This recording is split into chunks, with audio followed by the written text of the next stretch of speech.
माधव दास जी जब जगन्नाथपुरी गए तो 3 दिन तक महाप्रभु जगन्नाथ जी को उन्होंने दर्शन नहीं किया। जगन्नाथपुरी पहुंचते ही जगन्नाथ जी का श्री मंदिर देख करके रोने लगे और रोते रोते समुद्र के किनारे बैठ गए और जाकर के अपने आप को कोसते हुए रुदन करने लगे। किसी ने पूछा माधव दास जी ने दर्शन क्यों नहीं किया?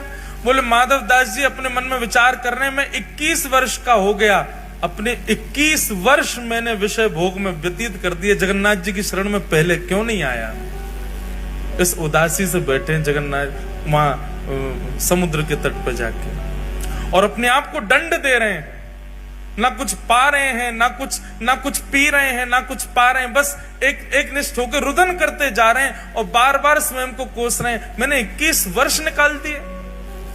अरे तो भाई किसी ने कहा माधव दास जी को प्रसन्न हो जाना चाहिए, अब तो आ गए शरण में। बोले अब जीवन का कोई पता है क्या? मेरे जीवन के केवल इतने ही दिन हो, 21 वर्ष 6 दिन की मेरी आयु हो, तो इसका मतलब अब शेष 3 ही दिन रह पाऊंगा मैं ठाकुर जी की शरण में। 21 वर्ष तो मैंने विषय भोग में निकाल दिए। इस बात से परेशान होकर रोने लगे।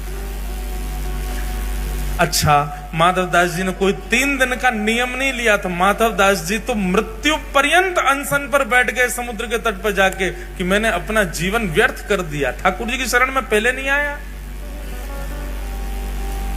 3 दिन बाद महाप्रभु जगन्नाथ जी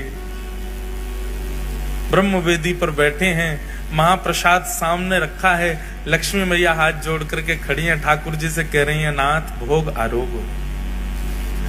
जगन्नाथ प्रभु कह रहे हैं देवी इच्छा नहीं हो रही। क्यों? आप तो जगन्नाथ हो, आप तो प्रसाद देखते ही महाराज हाथ लंबे कर लेते हो, दूर दूर से पाने लग जाते हो, और आज आपको इच्छा नहीं हो रही, क्या बात है?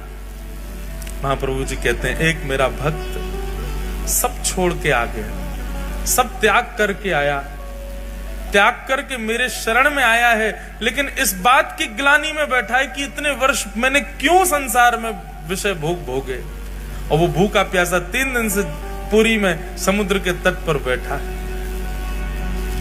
मुझे उसकी याद आ रही है, मुझे भूख नहीं लग रही है, तुम कुछ करो, उसके पास प्रसाद भिजवाओ, वो पाएगा तब